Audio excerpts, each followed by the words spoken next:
right, everybody, welcome to another episode of Chamber Chat. I got a very special guest in the car today, and I'm going to let him introduce himself, and we will kick it off from there. Okay, hi, I'm Pat Malone, and I've been your Benton County Commissioner for the last 3 years, and in addition to that, my wife and I have a tree farm in Kings Valley, so, and that's been my occupation for most of my adult life. Nice. And so, Benton County Commissioner for the past 3 years. Yep. How you liking it? Most days, good. Like any job, right? Like any job. I like the challenges. Yeah. And it's, you never know what's coming. Nobody told us that we're going to have a pandemic that was going to occupy a lot of our attention and resources for more than 2 years. So we see across. Speaking of the pandemic, we see across the nation now. It's sort of everyone's in that. Oh, it's over, it's done, and obviously we're not technically, but things are. And Benton County's done well. Yep. I mean, it went through a rough patch, certainly, but how's it going from your guys' perspective? Well, I think Benton County has done very well, and some of that's leadership, and a lot of it is the health department folks giving us the good information. So relatively easy to make good decisions if you have the right information. And Suzanne Hoffman, April Holland, and that team, and the rest of the staff have just been real troopers, just maintaining the pace through a much longer event than anybody imagined. Remember when it first happened? We were like, we're probably a month, 6 months tops. Oh, there's recordings of me asking our Charlie Fountain, the previous deputy director, well, what inning are we in, Charlie? Yeah. And it's got to be close to the end. Yeah, no way. Well, it's been obviously, it's been a rough ride for everybody, but we've made some progress. Actually, I just picked Pat up at at the new building, the new facility out there. That's a big change for you guys. Yep. Yeah. And I'm thrilled, especially when we get it fully staffed and more in-person meetings. I always felt like our downtown office was a little bit of an island.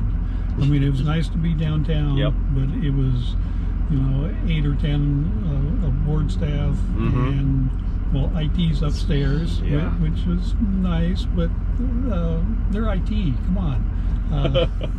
Yeah, exactly. Well, and the nice thing is, and actually we were just talking about this too, you have the new meeting room. Hopefully be ready by roughly end of the month sometime, and we'll be able to be in person again for these meetings, which is great. That's our plan for the board meetings, tentatively scheduled for Tuesday, May 24th. Yeah. No, that'll be good. And it's different, right? In person. I mean, it just it feels, and it's not. I know, again, it's kind of cliche to say, it's everything's better in person, but something like that, especially in your role, it's got to be hard connecting with people over Zoom or over whatever. Well, what you lose, Zoom is 2D and we're 3D. Yeah. I don't know what percent of conversation is nonverbal, but it's probably half. Yeah. And you're losing that. Yeah.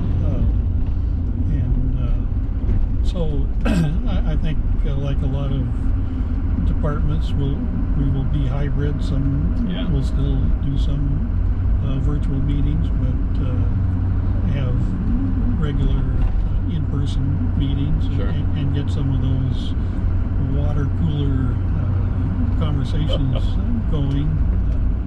We don't actually have a water cooler, but you gotta get one. I made a picture of one and put it just on stick the it wall. up there. Yeah.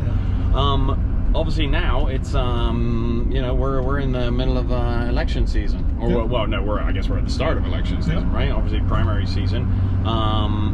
How's that going? I mean, we're starting to see the signs up. Obviously, we're starting to see all the ads and everything on a bigger scale. But obviously, Benton County is a big deal too. Yep. I was out with Labor Commissioner Val Hoyle doing a canvas. Yep.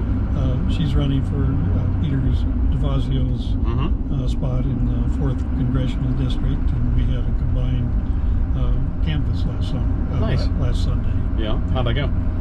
Good. Yeah. I think we had 8 or 9 people between the two groups. And, Okay. And she brought some folks up from Eugene, and it was a nice day, which always helps. Have you known her for a while? Yeah. Yeah. Better part of a decade. I knew her when she was state rep from Eugene. Yeah. In Junction City area, and really impressed. Straightforward. Can get things done. Yeah. So I look forward to having her in Congress and keeping up that relationship. Yeah, that's cool. And so, obviously, you're at least right now you're in a 2-horse race. Yep. Right now, you and Helen Higgins is going to be your opponent. How are you feeling? How are you feeling things are going from your perspective? Good. You know, every once in a while people ask, well, what do the polls say? Well, my whole budget would maybe pay for a poll that wouldn't tell us very much. So it's anecdotal and on the doors, and, and you know, feedback from constituents. Yep.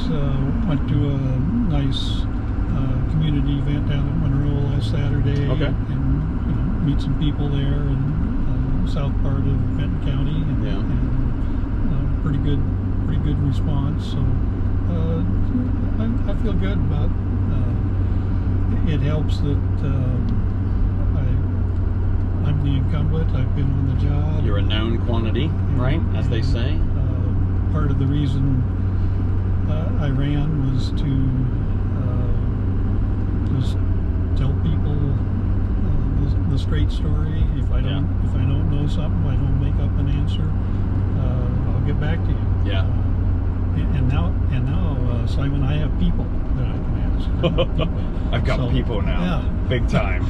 I wanted to say that to you. I've got people. So talking about, obviously, you know, and a primary is a primary, right?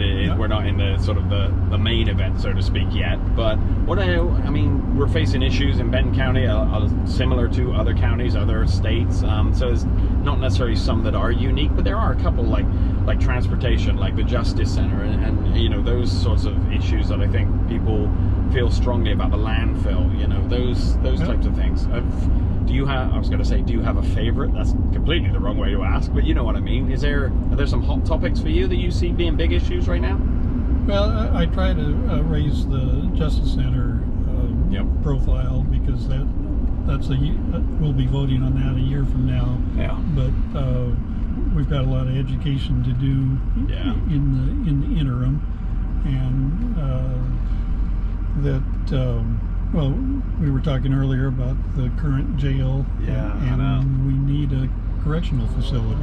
Yeah. And that's not semantics.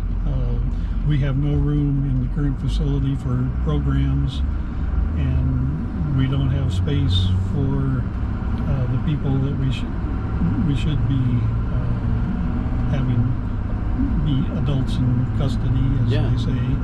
And we're shipping, I think we have 10 beds in Polk County and 20 or 22 beds at Norcor in the Dalles. Yeah, that's what I heard. And it's costing us how much every time? It's crazy.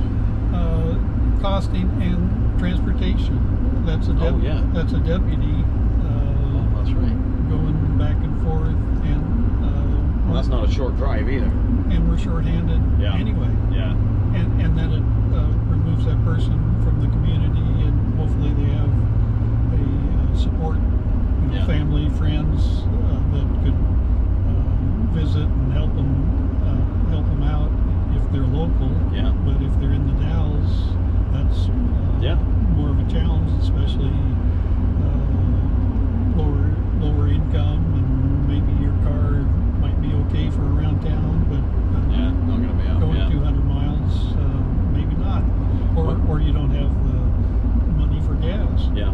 And you hear the one thing consistently I hear about this new, about the proposed Justice Center is, and I really like the fact that it's everything in one place, and we're not just talking about a jail, right? It's mental health. It's like you said, things like when visitors come in, there's an education process for the inmates. It's like holistically looking at people, not just stuffing them in a box for a number of years or months or whatever, and then just let them out again. I mean, that's a big deal. We had community discussions led by Ari Basil Wagner 4 years ago, that helped get community feedback for designing what we're planning on building. That it's not just lock them up, and it's not the Swedish model of being real nice to them, but something in the middle. But with programs, I think the figure is about 95% of the people released from our jail or correctional facility will be back in the community. Right back in, Because the sentences are 1 year or less. So these aren't the hardened criminals that go to Salem. And, go to the state pen. Yeah, no, that's good. You mentioned transportation as well. Where, I was going to say, where do you stand on that? But where do you see the big issues are there? We need to take care of. I do a lot of transportation meetings, and often with some representative from ODOT, and they're struggling. But we need to take care of what we've got, so it's safe and usable. But we need to look at alternatives.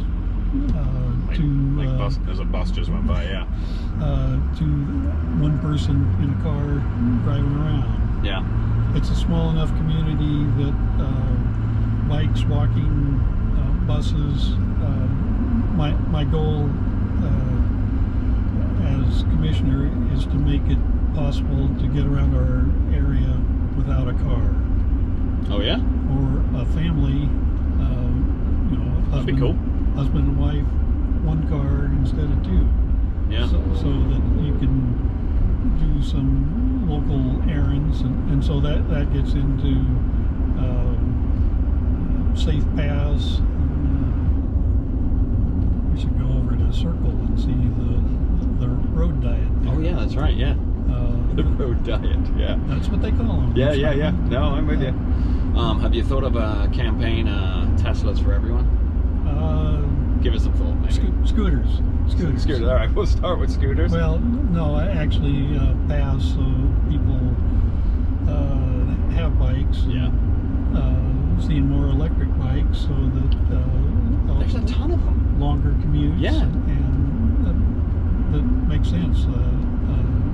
Talking to a guy in Corvallis Cyclery, my wife just bought an electric bike. Oh, nice. A week ago. Have you ridden it? She won't let me yet. Oh. It's you don't trust it yet? Don't want you to mess it up too early. But it's cool. It's a 4mm adjustment for the seat. I'll have to raise the seat a little bit. All right, fair enough. Fair enough. So I know how to do it. I just haven't. Sometime when she's in town. Or when she's out of town. Just do it when she's not even paying attention. Where do you stand? How do you feel? We talk about the landfill is obviously a hot topic right now. Where are you at on that? We're good. With our community development department leading the way, we will be having Oregon Consensus is the third party facilitator to I think they're going to start with one-on-one discussions to get a sense of the community, and so that's the month of May, and I think we'll may even start this week. If not this week, then next week. So it's not out there. We have Oregon Consensus on board, and looking forward to having a wider discussion about more than just yes, no on expansion, or we need to talk more about recycling, how we can do better at that.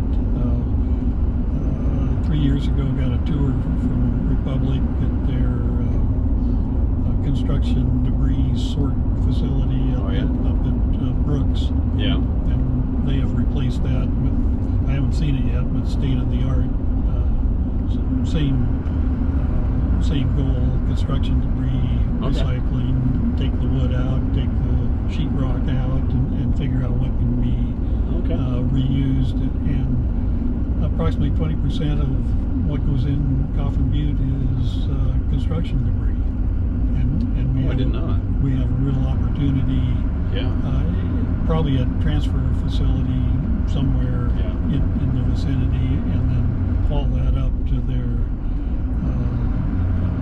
state-of-the-art construction debris sort facility. I am amazed, and I'm the same as you. I haven't seen this new facility. At my old chamber, we did we went through a recycling plant up in Scapa St. Helens with Herb Bailey, his name is, and I was amazed at how easy it is to contaminate perfectly good recycling with just small, like one little quart of oil. You chuck it in with your garbage. And I know this is sort of a micro conversation, but it's like it's so easy to completely ruin recycling. Well, and that's the other part of the discussion is we all have responsibility for like education, to do a better job. What's recyclable and where we've got a full-time person at the county, Jen Brown, that's what she does. Is, you have extra chairs. Well, put it on, or she'll send out an email, send pictures. Who needs them? And, her office is right across from mine, and she's got a little waste paper basket for film. Plastic film. Oh. And well, where do you take that? And she told me, and said, because we've been saving it. Yeah. Because I knew somewhere it was recyclable, and some grocery stores, I think Safeway and Fred Meyer's have not very obvious little buckets where you can take your film. And you don't want to get yelled at by Jen. Oh no, she's on the wrong side of her. She's very strict. She's short, but no, she is. Little but packs a big punch. Yeah. Well, and is really dedicated to the cause. Right. I mean, she's the one that figured out where that could go, because you can't. Yeah. That's not recyclable in the normal channel. Yeah, sure.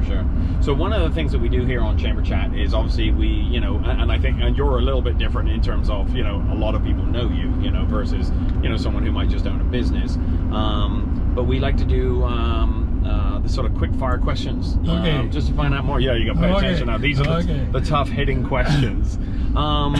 And so, just, I'll shoot some questions off to you, and you can have a rapid fire answer back, and you may be asked to justify some of your answers. Okay. Sound good? Yeah. Coolest place you've ever been? Oregon doesn't count. Oh, Steens Mountain in Oregon. No, it can't be Oregon. Okay. Yeah, no Oregon. Although that is cool. Yeah. Okay, Grand Canyon. That is cool. That is cool. In the winter, snow. Oh yeah. Oh yeah. Oh, I've only ever been when it's snow. Does it get snow in the Grand Canyon? Oh yeah, they're 5,000 foot high, or. I guess yeah. If you're at the rim. When'd you go there? Oh, it's been a while back. We retail Christmas trees in Las Vegas, and so. That's right. Yeah. Tree farm. Little Christmas trees. Yeah, head down there. All right. Farm to market. Yeah. Fair enough. We may have invented that, or not invented, but we helped it along. Yeah. No kidding. What about bucket list place? Anywhere in the world that you want to go that you haven't been yet?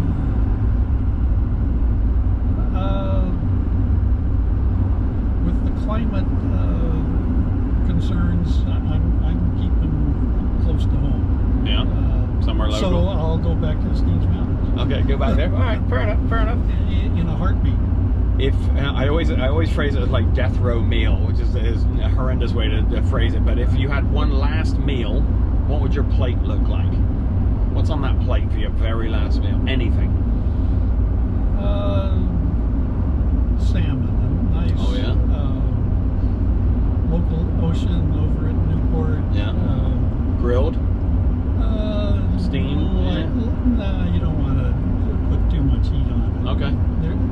delicate. Yeah, yeah, yeah. So, Do you cook it yourself, or do somebody else cook it for you? Are you a decent cook? yeah. Yeah? Oh, yeah. Some things. I more fish than meat. Do you fish as well? Actual fish? I have a little bit. Yeah. But, just with friends who tell me how to do it. I've been out in the ocean a couple times. I'm always like, if I'm on the boat and somebody catches a fish, it's cool. That's cool. I don't have to catch it. No. It was more the camaraderie. Yeah. And exactly. How about... And how far from shore are we now? Yeah, exactly. Right. How about worst thing you've ever eaten? Worst thing? Oh, when I was a kid. Oh, really? Liver. Oh, good one. Oh. Have you ever eaten it since? Oh, or it scared you off for life? No. I won't be in the same room with that. Yeah. I think I remember eating liver as a kid as well. Yeah, it's been a while. Yeah, that's horrendous. That's a good one. That is a good one. Favorite movie? Okay. See, we asked the hard-hitting questions here. Pirate Radio. British. Really? British. So it was the late 60s. Yeah. BBC controlled the airwaves and would give you a little bit of rock and roll, 1 hour a week or something like that. Not too much more than. No. So you don't want the kids going crazy. These old freighters would. You hadn't heard about that? Well, maybe I don't know. Maybe I have. Would anchor out 12 miles or whatever. Yeah. Outside territory.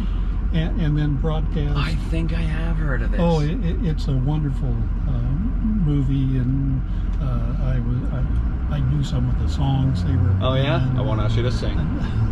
Good. Think of the children. Yeah, exactly. Yeah. It's like what happened to Pat? Oh, he sang this one time on video, and it just went downhill from there. How about music? You're sitting out, you just chilling. What do you chill to? Any band or style of music, or what you got?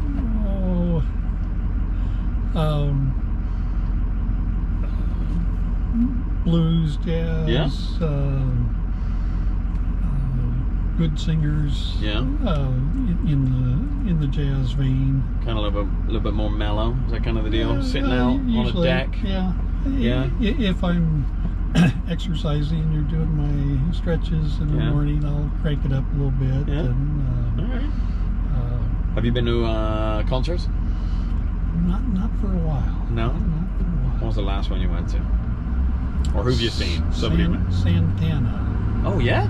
In Las Vegas. All right. Now that dude can play. Yeah. He can play. This was a while ago, but that longevity just thrills me. Yeah. I mean, he's still trying to do good and be a decent human being. Yeah. And play good music. We saw him, my wife and I saw him at I think it was the Arlene Schnitzer Hall. It's unbelievable. And Bob Dylan. Oh, yeah? Saw Bob Dylan. All right. In Dublin. All right. Okay. How was that? What's that? How was that? Bob Dylan's the guy. I know who Bob Dylan is, but I can never understand his songs. Yeah, it's like never. Yeah. It's like, what did he just say? You can't understand what he says. We were, my wife and daughter and I were touring, and I kind of got outvoted on that one. Oh, yeah? All right. Yeah, we're going. But it was probably pretty cool. Oh, yeah. And met some great people. We got lost coming out, and got a ride back. Just it was cool. It worked out great. It's being in Ireland. There's some friendly people over there. That's not a bad place to just go wandering. Good beer. Yeah, pretty good beer. Yeah, great beer. How about somebody famous you've met? Anybody famous? Anybody more interesting? Well, other than us, obviously. One-on-one kind of met. Yeah, sure. Or, Or bumped into, ran into. Like to meet. Yeah. Or somebody you'd want to meet. Barack Obama. He'd be a cool one to sit down with. Yeah. We might have a conversation with him. Yeah. He seems like he's got a decent story to tell. I saw him on Comedians in Cars with Coffee. Oh yeah, Jerry Seinfeld. Yeah, yeah. That was part of the inspiration for this whole thing. And just, he's a cool guy. Yeah. I did like where he got to drive the car a little bit around the White House grounds of the Secret Service. Like, that's it. The Corvette. Yeah. Oh, a nice one too. Yeah, a single pane. Stingray. Yeah, that's right. That's right. How about someone from history that you would like to meet? Oh, they're dead. They're gone. They're whoever. Okay. Maybe I get two. All right, take two. Obscure one. Governor Oswald West. 100 years ago. Give me the lowdown. I've never heard of this person. He was a Democrat in a very Republican state, and he's who we have to thank for the state owning the beaches.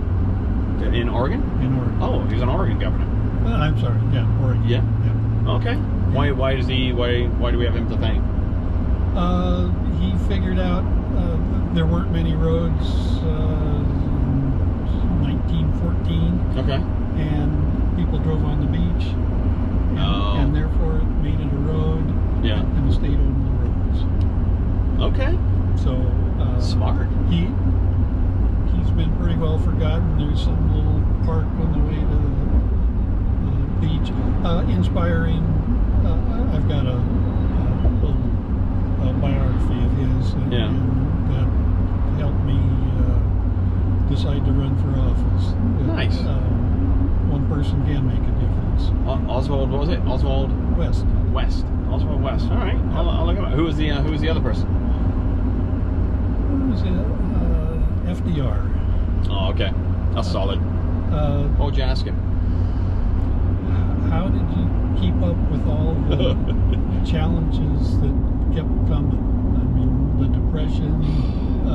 Well, let's invent a bunch of programs to get people to work and build things.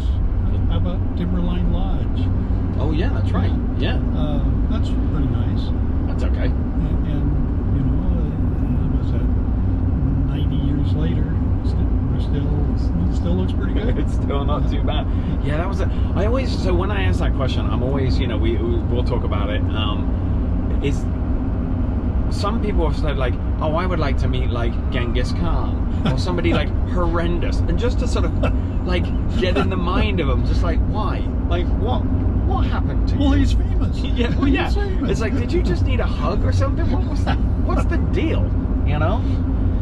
Hey, and as we wrapping up here, we're getting close back to the end here.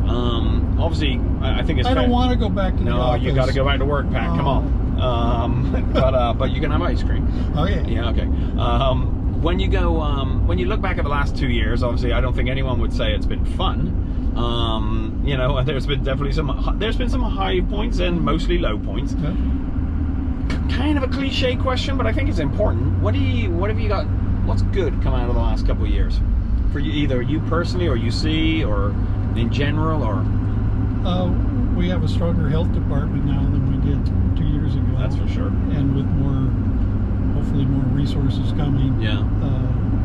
Health departments have been neglected for the last 50 years. First half of the 1900s. Yeah.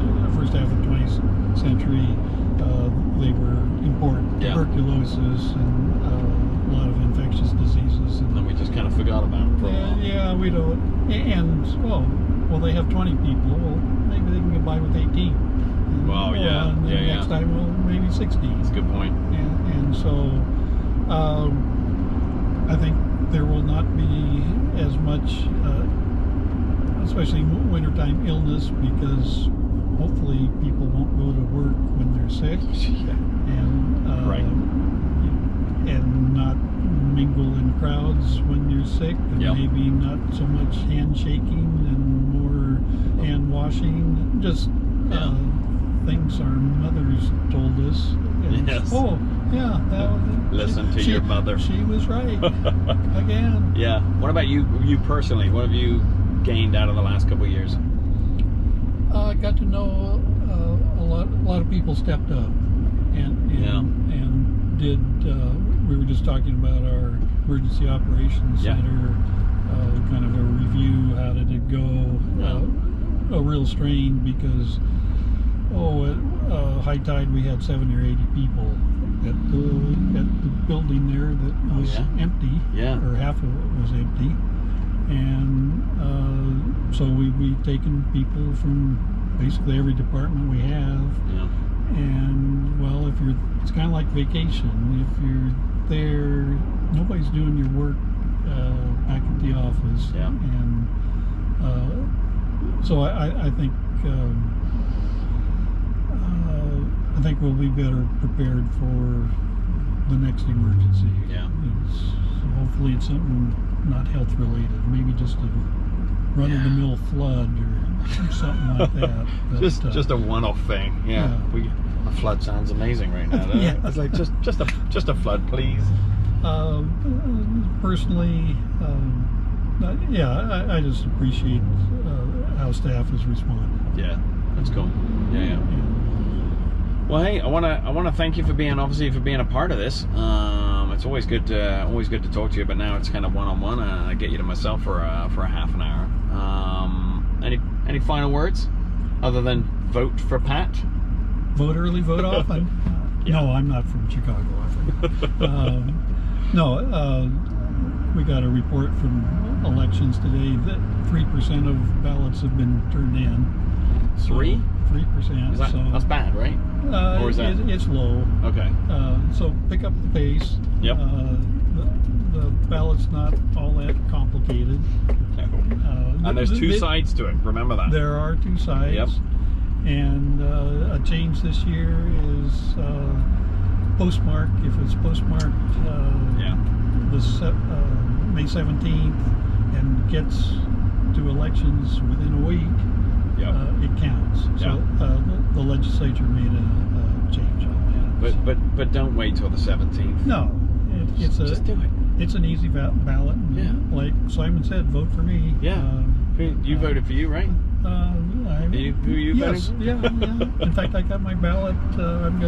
We have a drop box. Oh, that's right. Yeah, you do. Here, close to elections department. So That's good. I'm gonna drop it off today.